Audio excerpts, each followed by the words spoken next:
Summary of The Memory Keeper's Daughter by Kim Edwards.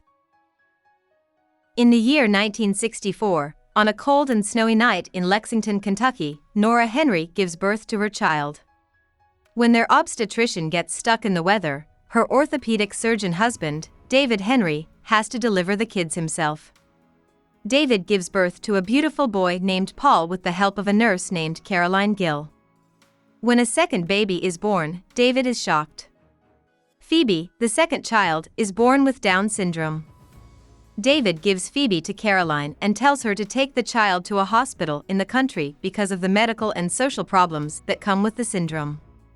Caroline drives through the snow to the address that David gave her, but as soon as she sees how bad it is, she takes the baby and runs back to Lexington. When her car breaks down, a kind driver called Al takes her and Phoebe back to her apartment. David has told Nora, who was a little sleepy when she gave birth to the twins, that the girl died at birth, even though she had twins. Nora, who is very sad, goes home with her son Paul and tries to push through her sadness, which no one else will recognize. David reluctantly agrees to let Nora hold a funeral service for Phoebe, which she wants to do.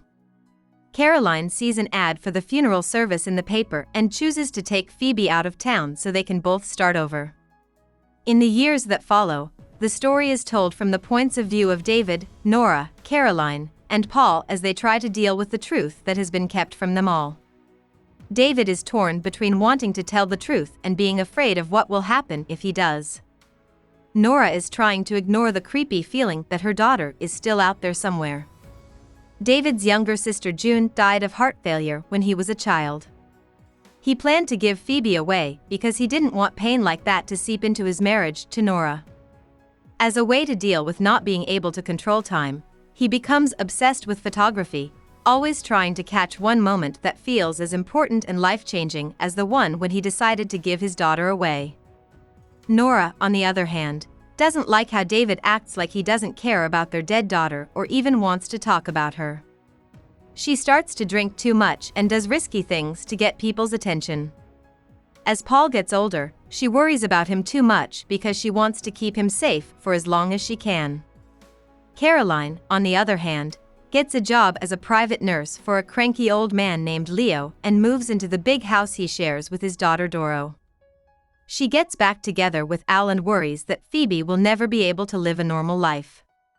As Phoebe gets older, Caroline meets other parents of children with Down syndrome. Together, they form the Upside Down Society to fight for their children's right to education, freedom, and fair treatment.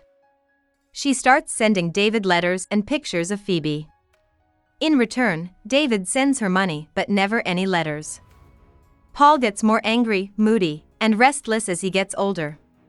He smokes pot with his friends, listens to music all the time, and often thinks about the sister he never met.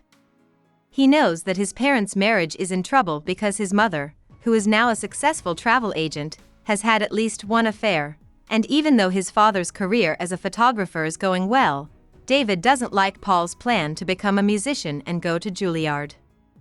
Instead, David thinks Paul should find a more traditional job. Paul, Nora, and David are all around each other, but they don't really feel like they are related or family.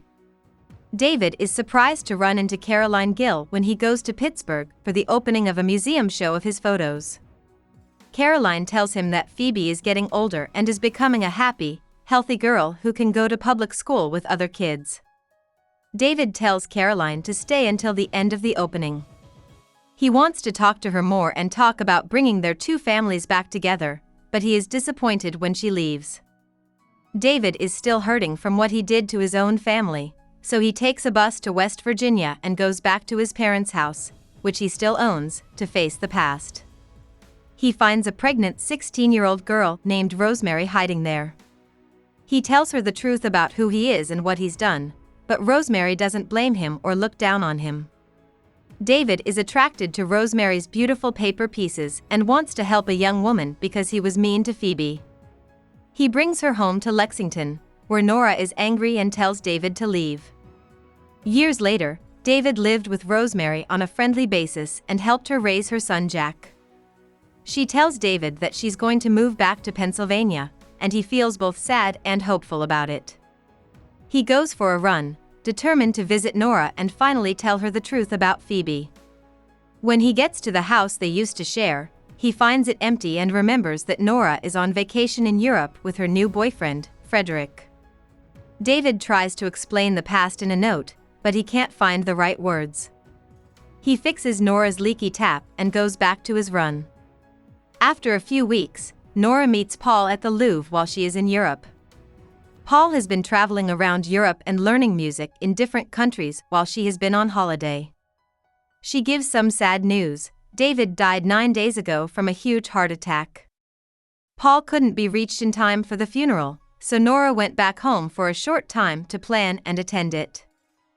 Paul is shocked, but he has a hard time feeling sad about his father, with whom he has always had a hard time getting along. Nora says that David has always had feelings for Paul. Nora thanks God for her life as she says goodbye to her son and heads back to the hotel where she and Frederick are staying. She also thanks God for the way her problems have made her stronger in the long run. In Pittsburgh, Caroline and Al have to deal with Phoebe, who is now 24, becoming more sexual and wanting to date and be on her own. Robert is Phoebe's boyfriend, and she wants to get married to him and live on her own. Caroline is afraid to let her daughter go and put her in a group home, but when a local bank calls to tell her that David Henry has opened an account in Phoebe's name with a lot of money in it, she and Al start to think that maybe this is the first chance they and Phoebe have ever had at being on their own. After a year, Nora is getting ready to leave the Lexington house she used to share with David and Paul. She and Frederick are going to France. As she goes through David's photos to get ready for the evaluators, who think his work is worth more than $50,000, she comes across a strange collection of pictures of girls and young women. Nora opens the door when the doorbell rings and sees Caroline Gill standing there. Caroline tells Nora the whole truth about Phoebe and then leaves, telling Nora that her door is always open at her home in Pittsburgh if she ever wants to meet Phoebe. Even though Nora is upset by the news, she can't deny that she feels better now that all the strange, jagged parts of her life are starting to fit together. She starts to understand why David was always so determined to forget the past and yet so stuck in it. Nora can't handle how she feels, so she gets angry and starts burning some of David's photos. When Paul comes to help her move out, Nora tells him the truth about Phoebe. Paul is just as confused, shocked, and angry as Nora, but he tells her to stop burning the pictures and instead focus on packing up the house and getting away from the past. Paul and Nora plan to drive to Pittsburgh to meet Phoebe soon after they finish packing up the house. Even though the meeting is strange and hard and no one knows what to expect, Paul and Phoebe make a deep connection. Paul and his sister both like music, and Paul comes to realize that even though Phoebe is different, there's nothing about her to feel sorry for or sad about. In many ways, she's more used to the world and hopeful about the future than he is. Months later, at Frederick and Nora's wedding in Lexington, Paul and Phoebe enjoy the party and get ready to send the newlyweds off to live in France. Paul is angry that David messed up their lives and kept the truth from them for so long. He and Nora watch Phoebe dance, eat cake, and talk out loud about her own wedding. Nora, on the other hand, tells Paul that he needs to forgive his father, or at least try. After the party, Paul is driving Phoebe back to Pittsburgh to stay with her while Caroline and Al, who just retired, go on their first ever solo vacation. He stops at the Lexington graveyard. He and Phoebe go to David's grave together. Paul takes Phoebe's hand and joins her in singing a song for the father she never knew. About the author. Kim Edwards was born in Texas and grew up in the north of New York State. She went to Colgate University and the famous Iowa Writers' Workshop. Her short stories have been published in many well-known literary magazines, and her book The Secrets of a Fire King was a finalist for the 1998 PEN and Hemingway Award.